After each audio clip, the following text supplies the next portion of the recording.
Dios les bendiga en esta tarde. Quisiera hacer una pequeña reflexión sobre el ministerio de la mujer, pensando que antes de que digamos Dios no llamó a la mujer a predicar o Dios no llamó a la mujer a enseñar o las mujeres simplemente no tienen ministerio llamado de Dios. Antes de esto quisiéramos tener en cuenta lo que la Biblia dice acerca de la mujer en sentido general.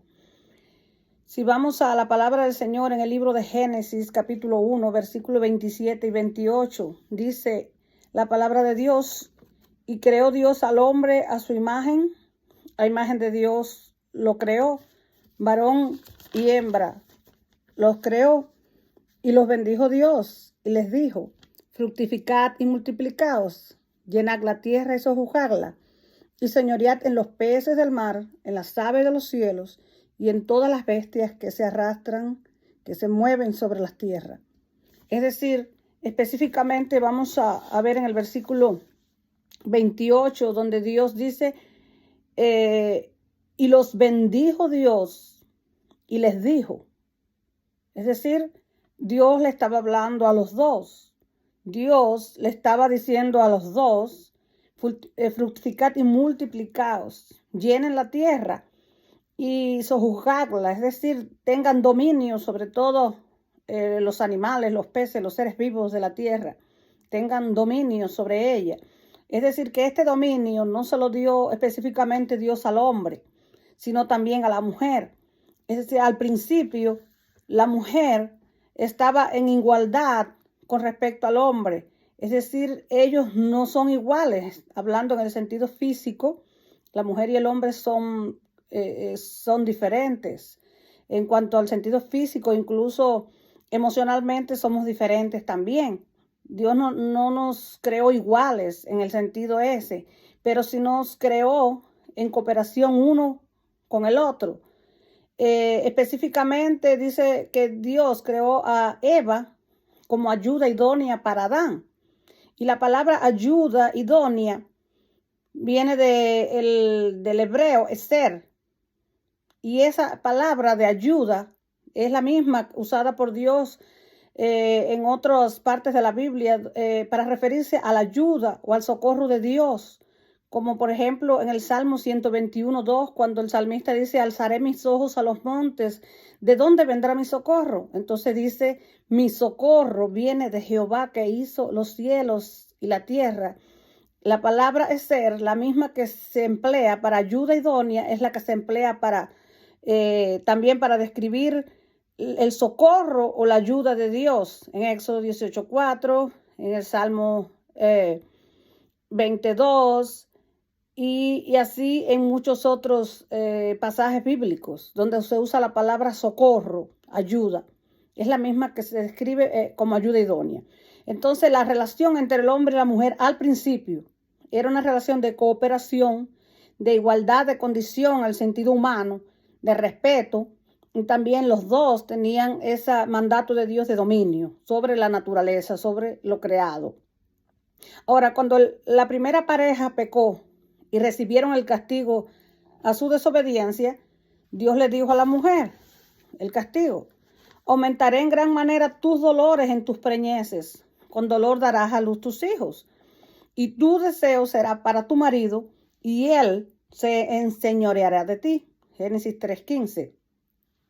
Al principio Dios lo hizo todo bueno.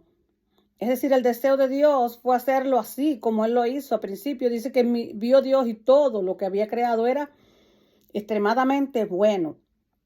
El pecado fue el que rompió la armonía entre el hombre y la mujer, entre la primera pareja humana. En el momento de que pecaron, ¿qué dijo Adán? La mujer que me diste, ella me dijo, come. Él culpó a Dios porque dijo: me diste una mujer, y ella me llevó a pecar, a desobedecer. Entonces ahí se rompió la armonía entre el hombre y la mujer. Es decir, no era la voluntad de Dios el estado que ellos tuvieron luego del pecado. Los principios divinos son eternos. Como Dios creó las cosas al principio, esa es su voluntad, porque sus principios no cambian. Vemos como, si miramos cuando dice Tu deseo será para tu marido y él se enseñoreará de ti. Podemos buscar un pasaje bien paralelo con este en Génesis 4:7, cuando Caín presenta su ofrenda y que no le agrada a Dios, y Dios ve en el corazón de Caín el mal. Dios le dice a Caín en Génesis 4:7, el pecado está a la puerta. Con todo esto, a ti será su deseo y tú te enseñorearás de él. Dios le dice a Caín, el pecado está a punto de enseñorearse de ti. El mal se va a enseñorear de ti. Vas a pecar. Luego él mató a su hermano. Y entonces cuando le dice a la mujer, tu deseo será para tu marido, es porque cuando el pecado se enseñorea de la mujer, ella querrá dominar al marido. Pero cuando el pecado se enseñorea del hombre, éste querrá dominarla y con su fuerza lo logrará, porque el hombre físicamente es más fuerte que la mujer.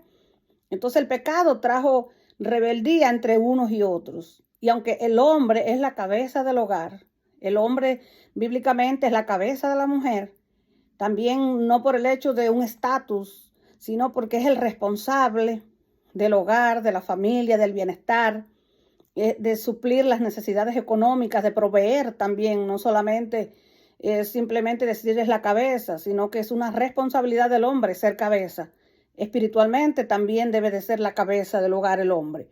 Pero cuando el pecado entra, se rompe la armonía, la cooperación perfecta entre ellos dos. Y entonces hay tirantez, hay competencia, hay desunión entre el hombre y la mujer, y todo eso se refleja en sentido social en general, a través del feminismo, a través de cómo los hombres por la fuerza también a veces golpean, violan a las mujeres, y todas estas cosas que vinieron por causa de la desobediencia y por el pecado. Entonces, el sacrificio de Cristo en sentido general restauró la imagen moral de Dios en el hombre, en el ser humano.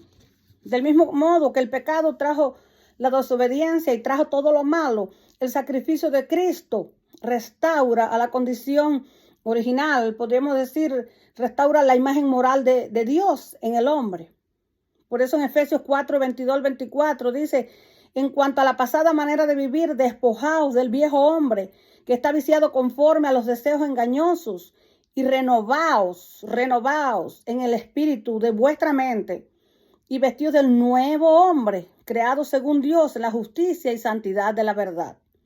Aun cuando Dios los castigó y le dijo a la mujer, el hombre se va a enseñorear de ti, no era por su voluntad, no era que Dios se agradara de eso, era causa de la desobediencia, era consecuencia del pecado de ellos mismos. Pero nunca ha sido la voluntad del Señor. La voluntad del Señor es como Él lo creó todo bueno y perfecto al principio. Segunda a los Corintios 5:17, dice, de modo que si alguno está en Cristo, las cosas viejas pasaron, he aquí, todas son hechas nuevas. Es decir, en Cristo las cosas son hechas nuevas. También vemos que Jesús, en Gálatas 3:28 dice, y ya no hay judío ni griego, no hay esclavo ni libre, no hay varón ni mujer, porque todos vosotros sois uno en Cristo Jesús. Pablo hablaba acerca de la igualdad de condición delante de Dios de todos los seres humanos. Esclavos, libres, hombre, mujer, no hay diferencia delante del Señor en cuanto a igualdad de condición. Jesús, si vamos a ver, ahora hablando un poco más específicamente de la obra de Jesús, de su trato para con la mujer. Jesús rompió las barreras culturales y religiosas que mantenían a la mujer en un estado de inferioridad con respecto al hombre en aquella cultura judía patriarcal. Entonces, en Lucas, capítulo 10, versículo 38 al 42, nos encontramos un pasaje muy conocido, el de las dos hermanas Marta y María. Cuando Jesús llega a su casa, dice que Marta estaba haciendo los quehaceres de la casa y María se sentó a los pies del maestro para escuchar la palabra. Sin embargo, ¿qué pasa? Marta le dice a Jesús, no te da nada, no, no te incomoda ver cómo estoy yo trabajando sola y María está ahí sentada a tus pies? Dile que me ayude. Y Jesús le dijo, Marta, Marta, enfatizando, estás, vamos a decir, trabajada y cargada, pero María ha escogido la mejor parte, la cual no le será quitada. Ahora, esto tiene vamos a decir, un significado más profundo de lo que aparentemente vemos. El hecho de que María estaba a los pies de Jesús tiene un significado culturalmente en ese tiempo. A los pies del maestro solamente se sentaban los discípulos que querían ser instruidos por ellos. Pero también, ¿para qué? Para luego instruir a otros. Entonces no era común que una mujer fuera la que se sentara a los pies del maestro para escuchar enseñanza, porque para las mujeres el conocimiento de la ley era limitado. Los hombres eran los que podían aprender más de la ley, profundizar en la ley, para luego ser maestros, como vemos que dice que el apóstol Pablo fue enseñado a los pies de Gamaliel. Entonces el hecho de que Jesucristo mismo permitiera a María estar a sus pies escuchando la palabra, sin molestarla, sin más bien decir, María ha tomado la mejor parte, la cual no le será quitada. Dice, al permitir a María asumir como discípula, ponía a la mujer en una posición de igualdad. En Lucas 8:12 dice que además de los 12 discípulos, también algunas mujeres lo seguían. Su ministerio, hablando de Jesús, fue sostenido también económicamente por mujeres. Muchas mujeres sostenían económicamente el ministerio de Jesús. En el caso de la mujer que ungió los pies con perfume y los lavó con sus lágrimas y los secó con su cabello, no era permitido a la mujer soltarse el cabello en público. Sin embargo, en Lucas 7:38, Jesús no requirió a esta mujer, sino que él más bien alabó lo que ella estaba haciendo. Cuando entré a tu casa no me diste agua para lavar mis pies, pero esta mujer los ha lavado con sus lágrimas y lo ha secado con su cabello. El simple hecho de que la mujer soltara su cabello en público y Jesús lo permitiera, era como romper con una costumbre cultural, algo que hacía que la mujer fuera, podríamos decir, la mujer que soltaba su cabello en público era vista mal, no era una mujer de buena moral.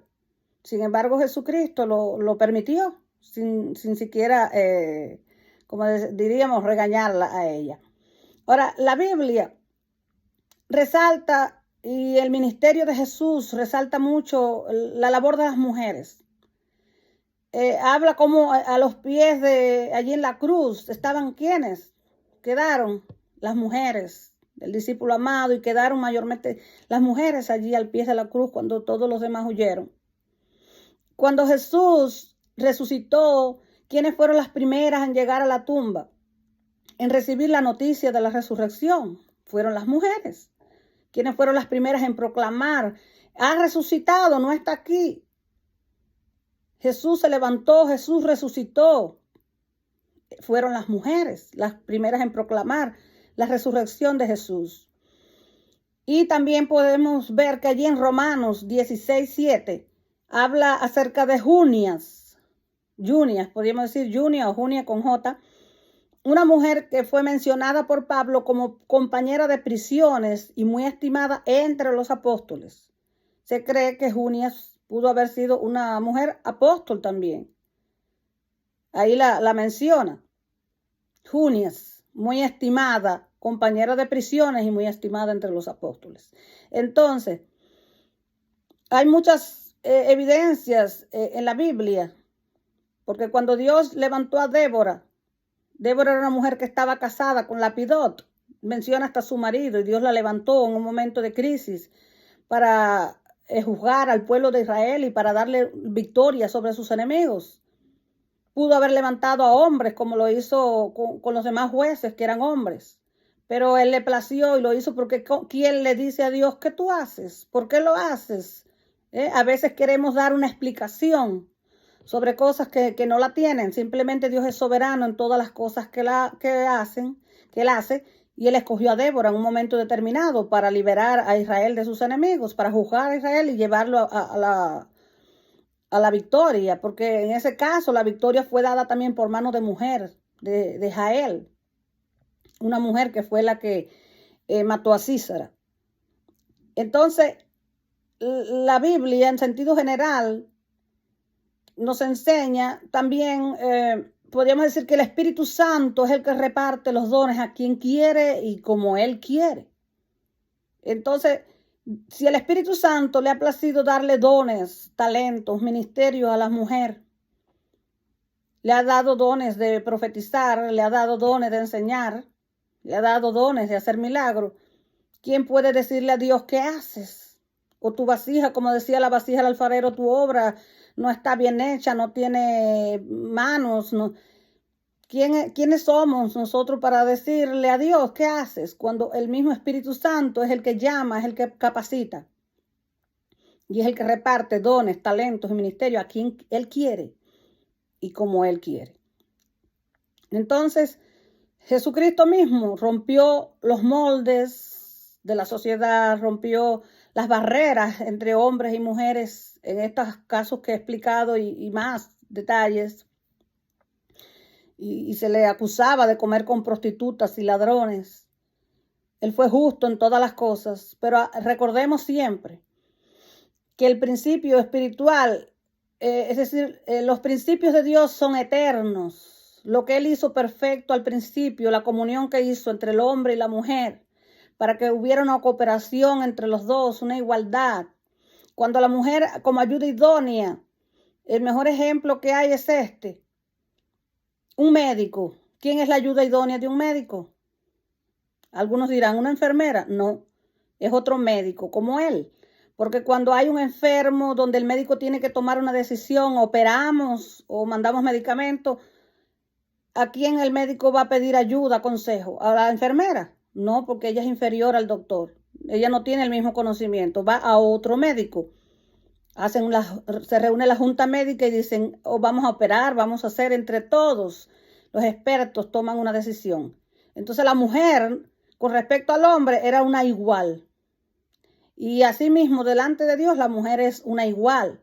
Simplemente el hombre es la cabeza y tenemos funciones diferentes, pero tenemos un llamado de parte de Dios. Y Dios nos da la sabiduría y nos llama a predicar. ¿Por qué vamos a decir que no lo hagamos? Por asuntos culturales que sucedieron en el tiempo de Israel, de la iglesia primitiva. Hay muchas cosas que aún no están claras, pero si Dios se complace en usarnos a nosotras las mujeres para enseñar, o en algunos casos para pastorear, ¿quiénes somos nosotros para decirle a Dios, ¿qué haces?